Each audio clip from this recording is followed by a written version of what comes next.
Hi there, and welcome back to the Painted Lady Coaching by Amanda Douglas. I'm Amanda Douglas, and life has given me a PhD in narcissist and toxic relationships, everything from parental figures and romantic relationships. So I'm a coach, and I teach you how to reclaim your life after narcissistic abuse and complex trauma.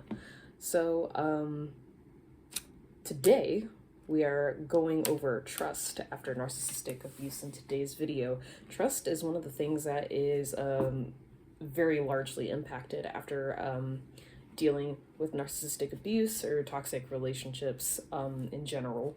And why that trust is one of the things that is so largely impacted is just due to the overall nature of narcissistic abuse and just often the toxic and manipulative dynamic that is shared.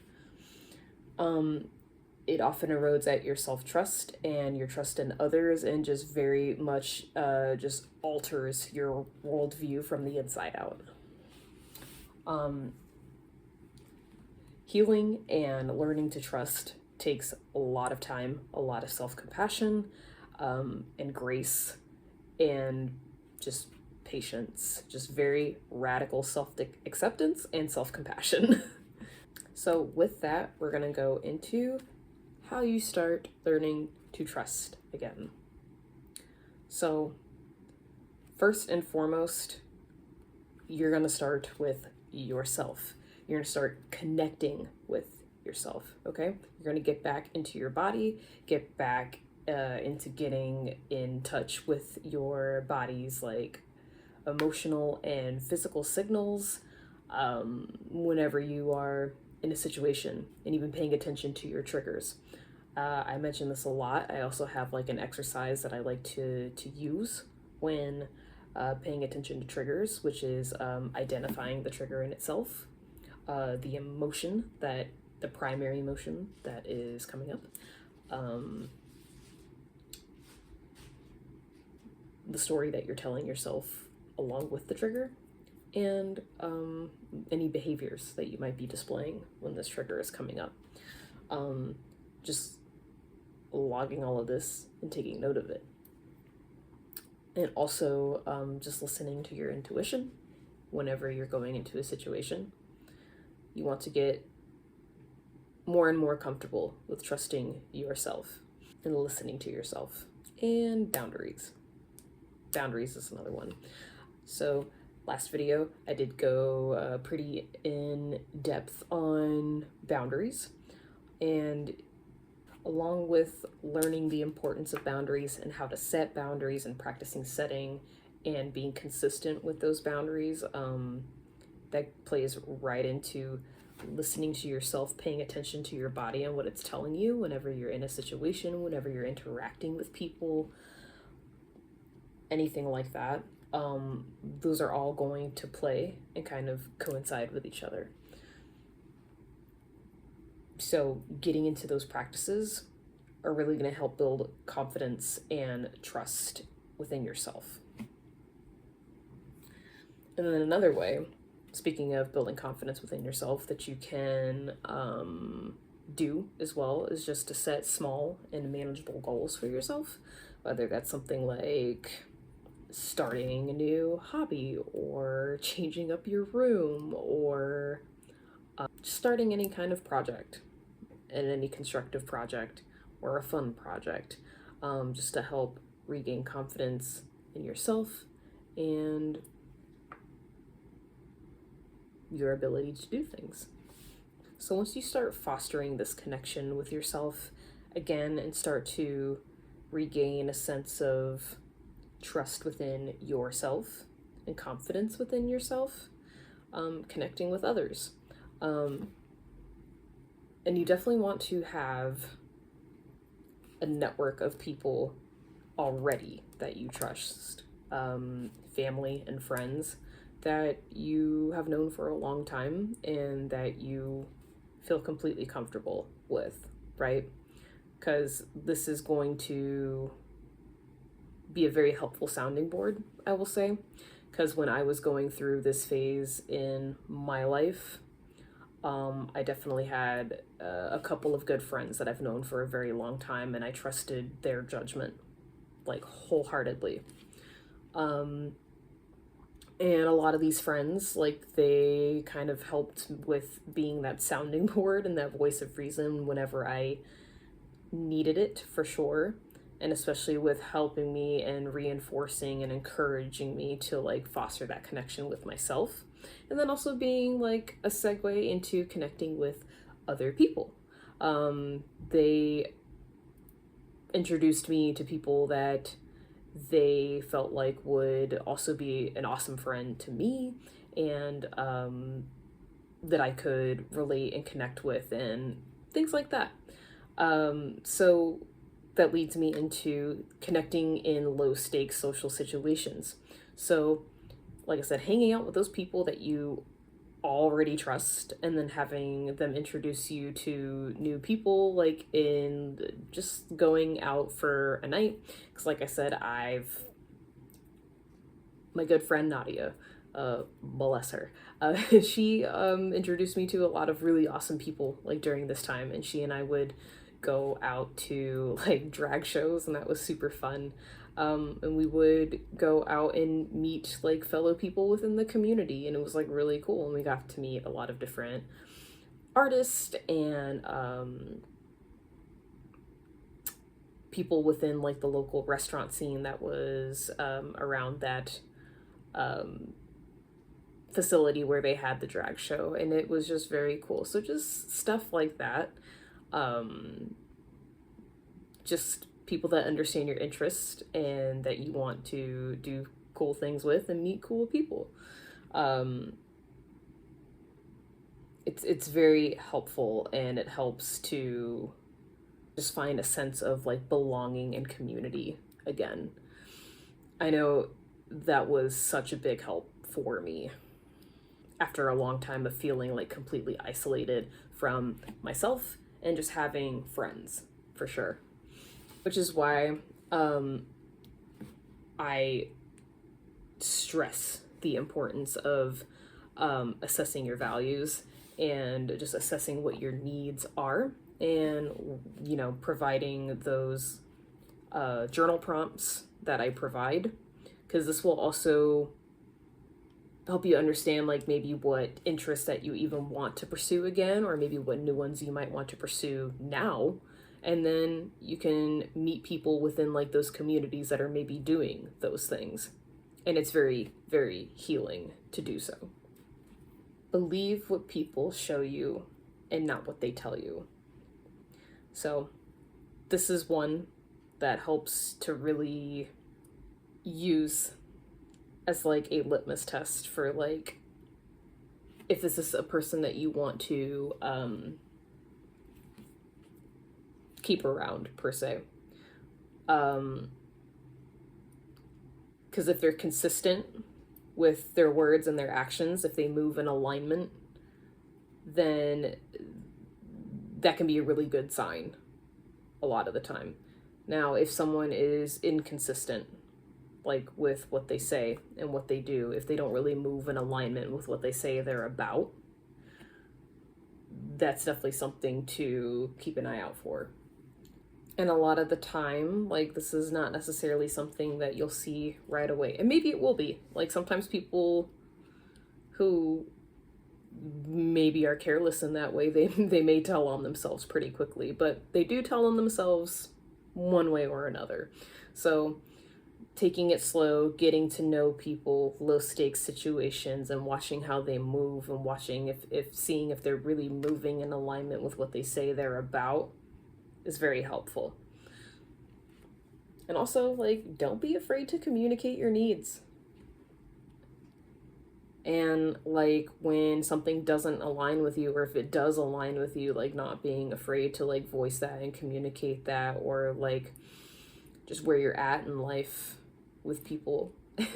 Because like I said, if a person or a situation is not in alignment with you, then you're just going to weed out that bullshit so much quicker.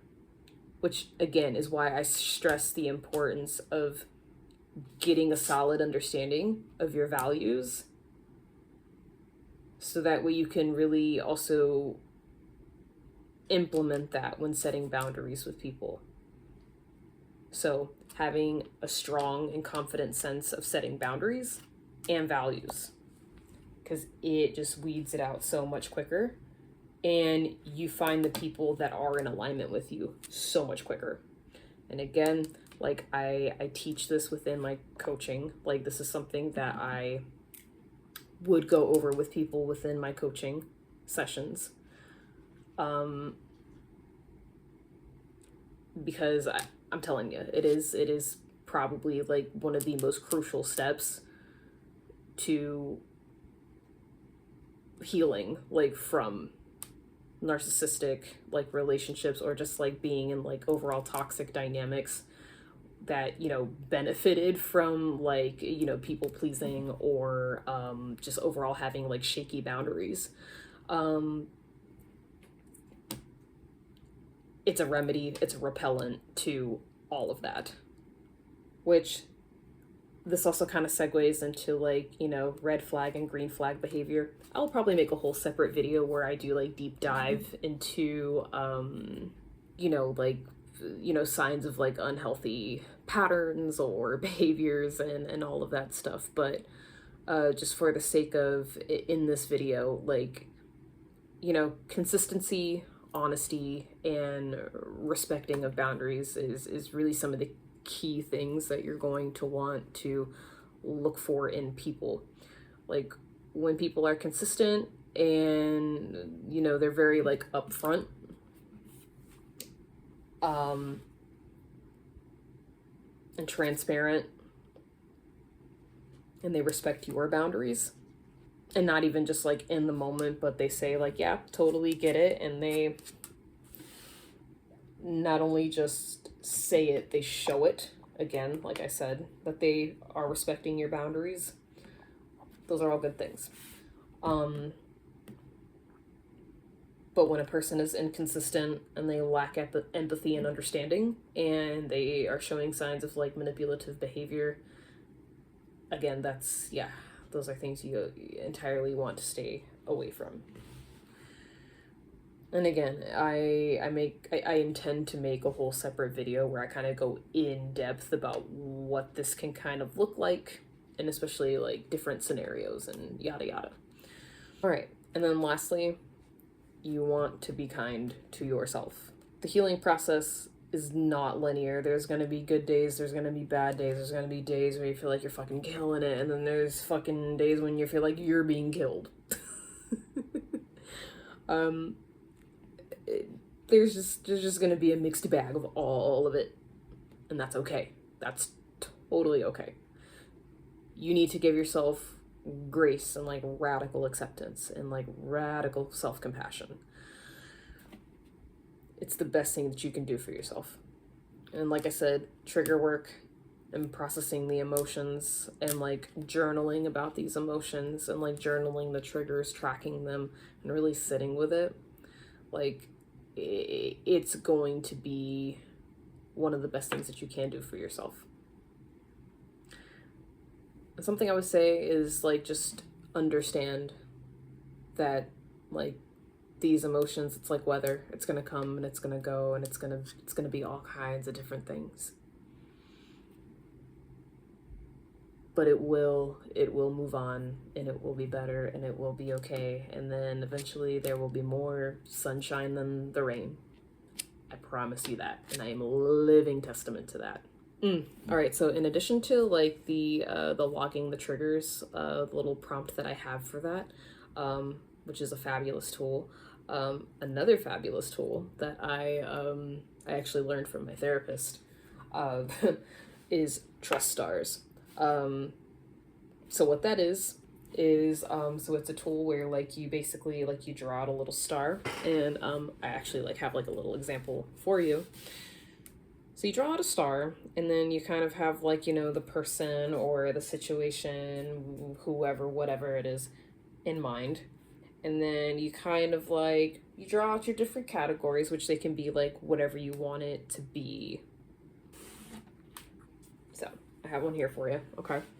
So you have your person. The categories that I basically chose are like fulfillment, honesty, safety, and money.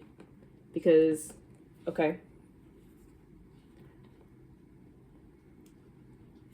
So like up here, I basically have like the money, right? And then down here I have honesty.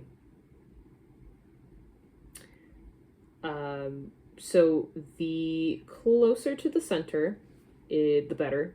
The farther away, we don't really want that. So, you can, trust someone to be like completely honest with you, per se. All right. Like you trust them to tell you the God honest truth, even when it may not be, pleasant or comfortable for them to do so. Right. But maybe you don't trust them with money. Because that's the thing about trust, right? Like it's not all or nothing. Like there's maybe some situations where we trust people and then maybe some other situations where we don't. So that's just an example. And I think it's a very, very good assessment tool to see where you kind of stand with a person. Okay. So, and you can also like mark the, like the different like branches with like numbers. You can kind of do like a color spectrum. That's what I did like with my therapist. Whenever I would like do these consistently, I would draw these up and I would kind of do a color spectrum. My brain, for whatever reason, does not know how to like quantify with numbers. I know that sounds weird, but I definitely know how to like judge something based off of color. Like, like red, or like red, orange, yellow, green. Like I can kind of like, I know how to quantify that. I know how to rate something with a color, but like with numbers, like numbers kind of become ambiguous to me, like with rating things. It's, yeah. Like when I go to the doctor and people ask me to like rate my pain, like, like on a scale of like 1 to 10, like the only numbers that really exist to me in that scenario are like 1, 5, and 10. Like I don't really, yeah, I'm weird. But if you are a person that finds numbers weird, please tell me. Don't let me feel alone out here. All right, so in addition to practicing radical self-acceptance and radical self-compassion, and the tools of assessment with triggers and trust stars, just also remember like you have the empowerment, like you have the power to ultimately decide who gets to stay in your life, and you don't have to tolerate anything. Like you have the power to set your boundaries, stand on your values, and allow or not allow anyone who's going to be like an energetic vampire, per se. Like it's up to you who you trust and who you allow into your life. Like your well-being is of the utmost importance here. Okay? Especially when you are recovering from, like toxic relationship patterns, narcissistic abuse, whatever it may be, and you're still strengthening those muscles, like of, trusting, or like trusting yourself, trusting the world around you. It's just important to remember that ultimately it is your decision. You get to decide. And if that hurts anyone's feelings, like, it's okay. And the next thing to remember is to always, always, always, always, always seek support from your loved ones, from your trusted family and friends, and to also like speak to your therapist or your coach if you have one. They will also be your best supporter, for sure. And also seek extra knowledge. There's wonderful communities online, as far as like YouTube and even like on social media. There's a lot of good like Facebook groups, or just, like I said, different communities online, and even like books. Like there's a lot of wonderful, wonderful books like on the matter.